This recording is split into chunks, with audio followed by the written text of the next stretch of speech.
Hi friends, welcome to அம்மா சமையல். இன்றைக்கி நம்ம பார்க்க போகிறது சிக்கன் 65 தான் எப்படி செய்கிறன்றதை பார்க்கலாம்.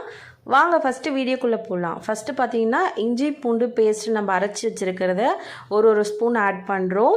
வெறும் மிளகாத்தூள் 1 ஸ்பூன் ஆட் பண்ணுறோம். உப்பு 1 ஸ்பூன் ஆட் பண்ணுறோம்.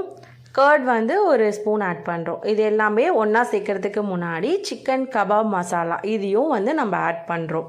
இது எல்லாத்தையும் ஆட் பண்ணிவிட்டு நல்லா சிக்கன் பீஸில் ஸ்ப்ரெட் ஆகிற மாதிரி கொஞ்சம் கொஞ்சமாக எல்லா இடத்துலையும் போகிற அளவுக்கு நல்லா அதை பிசைஞ்சு விட்டுடணும். அதுக்கப்புறம் எக்கோடைய ஒயிட் மட்டும்தான் இதில் நம்ம ஆட் பண்ண போகிறோம்.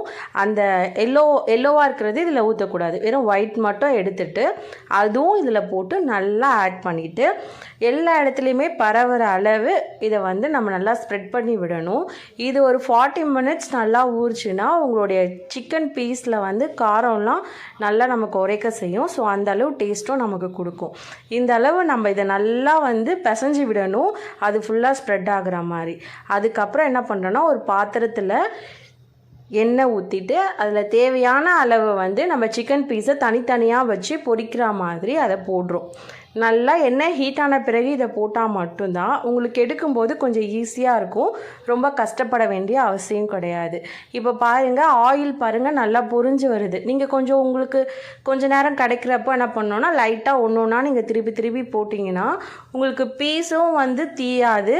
ப்ளஸ் நல்லா ஹை ஃப்ளேம்லேயும் சிக்கன் வேகும். அப்புறம் நீங்கள் கொஞ்சம் நேரம் கழித்து ஃப்ளேம் சிம் பண்ணி வச்சிங்கன்னா உள்ளே இருக்கிற மீட்டும் நல்லா வேகும். சரிங்களா?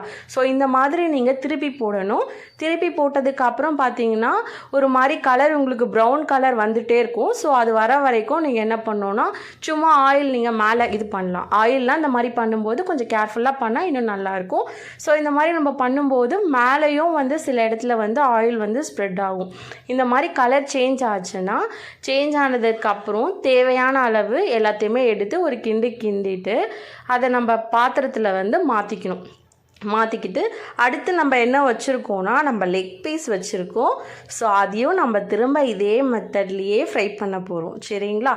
இப்போ ஃபஸ்ட்டு இதை நம்ம ஒரு பாத்திரத்தில் மாற்றிட்டு அதுக்கப்புறம் என்ன பண்ணுறோன்னா லெக் பீஸையும் திரும்ப போட்டு 2 சைடுமே நல்லா வேகிற அளவு வெயிட் பண்ணணும். ஏன்னா நார்மலாக நம்ம ஃப்ரை பண்ணுறதை விட லெக் பீஸ் ஃப்ரை பண்ணும்போது இதில் கொஞ்சம் சதை பீஸ்லாம் அதிகமாக இருக்கும். ஸோ அது ஃப்ரை ஆக கொஞ்சம் லேட் ஆகும். அதனால் எப்போவுமே சின்ன பீசஸ்லாம் நம்ம முதலே ஃப்ரை பண்ணி எடுத்து வச்சிட்டோன்னா லெக் பீஸ் கடைசியாக ஃப்ரை பண்ணும்போது நமக்கு கொஞ்சம் டைம் வேஸ்ட் ஆகாது. ப்ளஸ் தேவையான ஆயில் இதில் லெக் பீஸ்க்கு நிறைய தேவைப்படும். அதனால் அந்த ஆயில் வச்சு நம்ம இது கொஞ்சம் யூஸ் பண்ணிக்கலாம். இப்போது நமக்கு தேவையான சுவையான சிக்கன் 65 ரெடியாக இருக்குது. வாங்க சாப்பிட போகலாம். உங்களுக்கு இந்த வீடியோ பிடிச்சிருந்தால் லைக் பண்ணுங்கள், ஷேர் பண்ணுங்கள், சப்ஸ்கிரைப் பண்ணுங்கள். தேங்க்யூ ஃபார் வாட்சிங்.